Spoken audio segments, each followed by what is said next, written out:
Pour Cathy Bourgoin, l'émotion est trop forte. Je pleure de joie et de soulagement pour mon gamin et puis pour tous nos enfants. Un sentiment de victoire pour Cathy, dont le fils est mort sur la route percuté par un chauffard.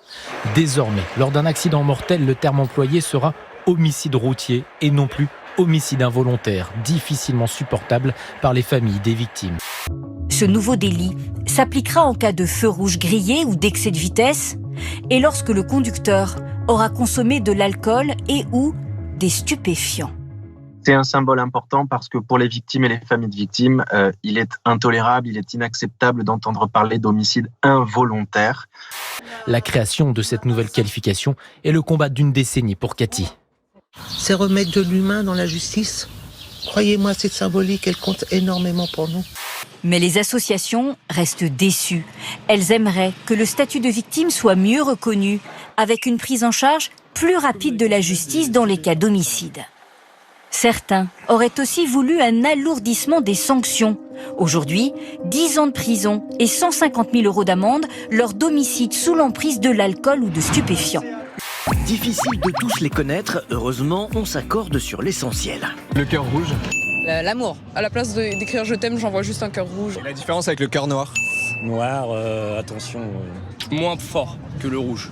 Je le connaissais pas, mais du coup la haine. Mari numéro 1, rencontré sur un terrain de pétanque. Ah, vous avez rencontré votre premier mari sur un terrain de pétanque? Oui. C'est rare ça, sur un terrain de pétanque, hein? Je jouais à la pétanque. Oui, d'accord. Très bien, donc ça c'est fait. Donc, ça c'est fait. Ok. Du coup, je me suis dit changement de boule. Lyonnaise. Oui. C'est une bonne réponse. Bonne réponse de Jérémy. Et ce sont la pandémie et le télétravail qui ont révélé des failles chez certains des partenaires.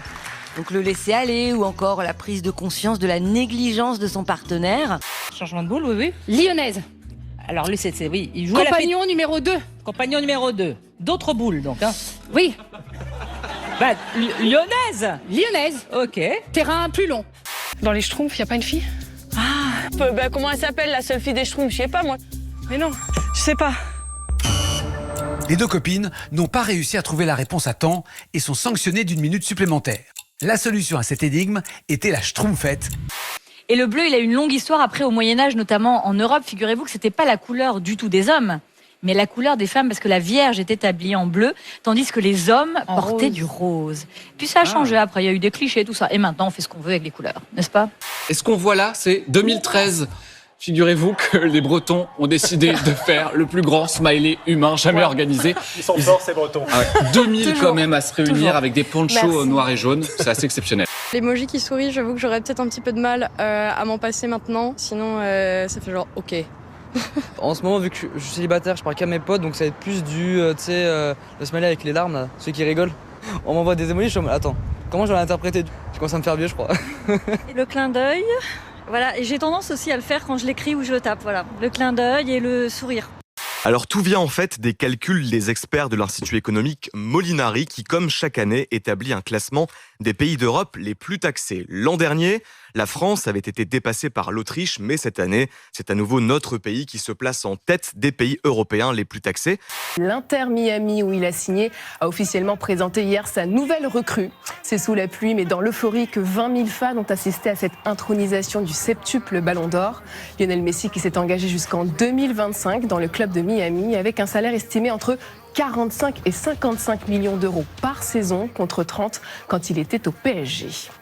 La conséquence, c'est qu'en combinant tous les prélèvements obligatoires, c'est-à-dire les impôts, comme l'impôt sur le revenu, les cotisations sociales, comme la CSG, les cotisations chômage, et puis la TVA avec ses multiples taux, eh bien les Français travaillent entièrement pour l'État et uniquement pour l'État jusqu'au 16 juillet. Et évidemment, ils travaillent aussi pour financer les dépenses publiques et notre modèle social. Quand même, pas l'oublier. C'est donc seulement à partir de ce lundi 17 juillet, que les Français commencent à travailler pour eux-mêmes. C'était le 9 août l'an dernier et donc 17 juillet cette année. Bizutage en chanson pour le nouvel entraîneur adjoint du Racing Club de Strasbourg. Et non, il ne s'agit pas du comédien Éric Judor. Beaucoup d'internautes ont été frappés par la ressemblance entre Paul Nevin et l'humoriste. Sur les réseaux sociaux, les gifs et les superlatifs se multiplient. Certains n'en reviennent toujours pas devant ce sosie ultime. c'est un bus qui a très longtemps foutu la trouille aux superstitieux. Je vais vous le montrer, vous allez tout de suite comprendre pourquoi. Bienvenue à bord de cette ligne 666 en direction de Hell, qui veut dire en anglais l'enfer. En polonais, c'est juste le nom d'une presqu'île paradisiaque où des milliers de touristes affluent chaque été pour aller se tremper les pieds dans la mer Baltique.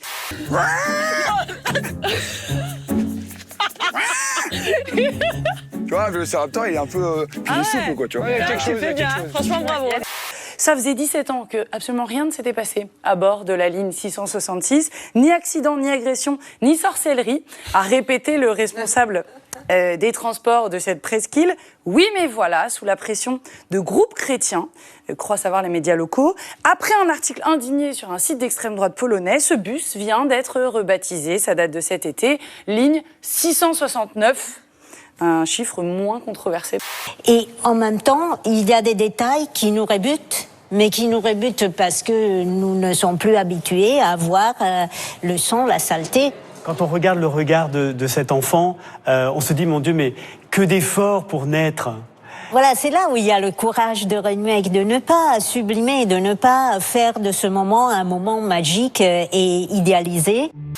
Ou la canette, tu vois, des canettes. Des canettes de quoi? Les canettes, la femelle du canard, pas la canette, pas une canette à boire. Oula, non, non, oula. Et là, Laura, elle a compris canette. Non mais, allô quoi? En l'an 2001. Ça veut dire qu'on est né en 81, donc on a 42 ans. Moi j'étais très déçu parce que quand cette chanson est sortie, j'étais né en 71, donc ça me faisait 30 ans en l'an 2001, je dis mince, c'est pas raccord. Vous faites pas, hein. Oui, c'est gentil, merci. Et ça fera pas marquer un point, quoi qu'il arrive.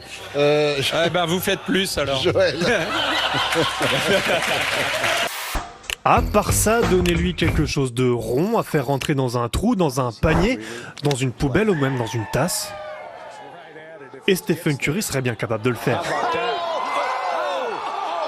138 mètres en un seul coup, ça vaut bien un petit footing.